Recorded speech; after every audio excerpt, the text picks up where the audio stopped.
নমস্কার বন্ধুরা, কেমন আছেন সবাই? গল্প যেখানে সত্যি চ্যানেলের আরও একটি নতুন গল্পে আপনাদের সকলকে আবারও স্বাগত জানাই। আমাদের চ্যানেলে নতুন হলে আবারও মনে করিয়ে দিই, অবশ্যই আমাদের চ্যানেলটিকে সাবস্ক্রাইব করে পাশে থাকবেন। বেল আইকনটিকে অবশ্যই প্রেস করে নেবেন পরবর্তী গল্প খুব তাড়াতাড়ি যাতে আপনাদের কাছে পৌঁছে যায় তার জন্যে। ভালো লাগলে একটু কাছের মানুষদের সাথে শেয়ার করবেন আমাদের গল্পগুলো, আর অবশ্যই কমেন্টের মাধ্যমে জানাবেন কেমন লাগছে। রানার চলেছে তাই ঝুমঝুম ঘন্টা বাজছে রাতে। হ্যাঁ, ঠিক ধরেছেন। আজকের গল্প রানারকে নিয়ে। নিশ্চয়ই আপনারা থাম্বনেল দেখে বুঝেই গেছেন আজকের কি নিয়ে গল্প হতে চলেছে। আধুনিক যুগে যখন এক ক্লিকেই খবর পৌঁছে যায় সারা পৃথিবীর এক প্রান্ত থেকে আর এক প্রান্তে, তখনও পুরুলিয়ার অযোধ্যা পাহাড়ের আঁকাবাঁকা পথ ধরে প্রতিদিন হাঁটেন এক মানুষ। তার নাম কালীপদ মুড়া। বয়স 70-এর কোঠায়, শরীর ভঙ্গুর, তবু হাতে চিঠির পুঁটুলি আর চোখে মুখে অদম্য দৃঢ়তা। গ্রামবাসীর কাছে তিনি শুধু ডাক বাহন নন, তিনি আশা, সম্পর্ক আর ইতিহাসের ধারকও বটে। একসময় বাংলার প্রত্যন্ত গ্রামে যোগাযোগের একমাত্র ভরসা ছিলেন ডাক হরকরারা।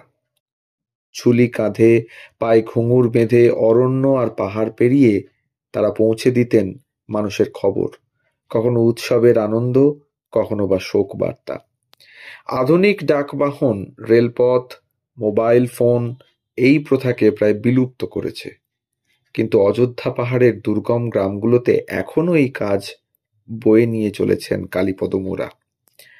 1984 সাল থেকে অযোধ্যা হিলটপ পোস্ট অফিসে কাজ করছেন তিনি। প্রতিদিন প্রায় কয়েক কিলোমিটার পাহাড়ি রাস্তা হেঁটে বা দৌড়ে পৌঁছে দেন চিঠি, মানি অর্ডার, পার্সেল। রোদ, ঝড়, বৃষ্টি কোনো বাধাই তাকে থামাতে পারেননি।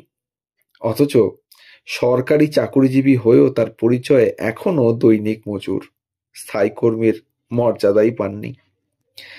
তার পোস্ট অফিসের পোস্টমাস্টার বিবেক মাহাতো নিজেই সেটা স্বীকার করেছেন, কালীপদবাবু শেষ দিন পর্যন্ত দৈনিক মজুর হিসেবেই কাজ করবেন। কালীপদবাবুর বাবা খেপু মুড়াও ছিলেন ডাক রানার। তিনি দস্যু আর বন্য প্রাণীর মোকাবিলা করে ডাক পৌঁছে দিতেন, যা আজও স্থানীয় গ্রামবাসীরা গল্পের মতো শুনিয়েও থাকেন। আজ বয়সের ভারে ক্লান্ত হলেও কালীপদকে মাঝে মাঝে সাহায্য করেন তার দুই ছেলে শম্ভু এবং কার্তিক। তারা আর দৌড়ন না, বরং সাইকেলে করে পৌঁছে দেন ডাক। আগেকার দিনে ডাক রানারের ঝুলিতে থাকতো মানুষের ব্যক্তিগত চিঠি, এখন সেসব জায়গা নিয়েছে স্কুলের বই, জামা কাপড়, জুতো, এমনকি ব্যাংক কার্ডও।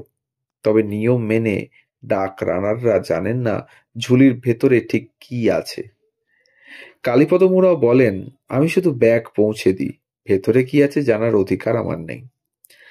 2021 সালে চলচ্চিত্র নির্মাতা অনির্বাণ দত্ত তৈরি করেন ডকুমেন্টারি দ্য লাস্ট রান।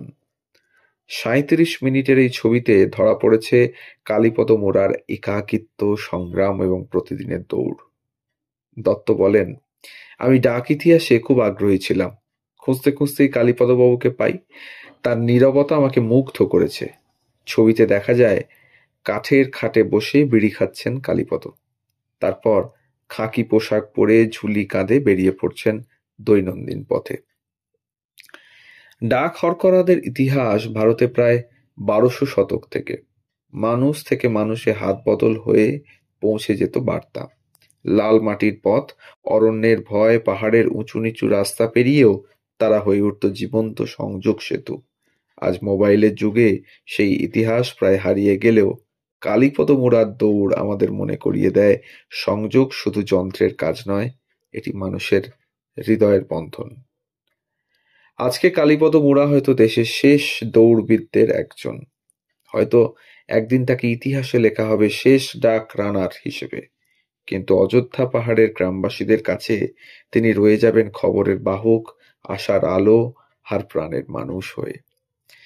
তার প্রতিটি পদক্ষেপ যেন সুকান্ত ভট্টাচার্যের কবিতার প্রতিধ্বনি। রানার ছুটেছে তাই ঝুমঝুম ঘন্টা বাজছে রাতে, রানার চলেছে খবরের পোছা হাতে, রানার চলেছে রানার, রাত্রির পথে পথে চলে, কোনো নিষেধ জানে না মানার। দিগন্ত থেকে দিগন্তে ছোটে রানার, কাজ নিয়েছে সে নতুন খবর আনার। তো এই ছিল আজকের গল্প, সম্ভবত শেষ রানার, কালীপদ মুরার গল্প। আমাদের গল্প যদি ভালো লাগে তাহলে আমাদের চ্যানেলটিকে অবশ্যই সাবস্ক্রাইব করে পাশে থাকবেন। গল্পগুলো কাছের মানুষদের সাথে একটু শেয়ার করবেন। আমাদের ডেসক্রিপশন বক্সে আরো কিছু গল্পের লিংক দেওয়া থাকে, সেই গল্পগুলো আপনারা শুনে নিতে পারেন।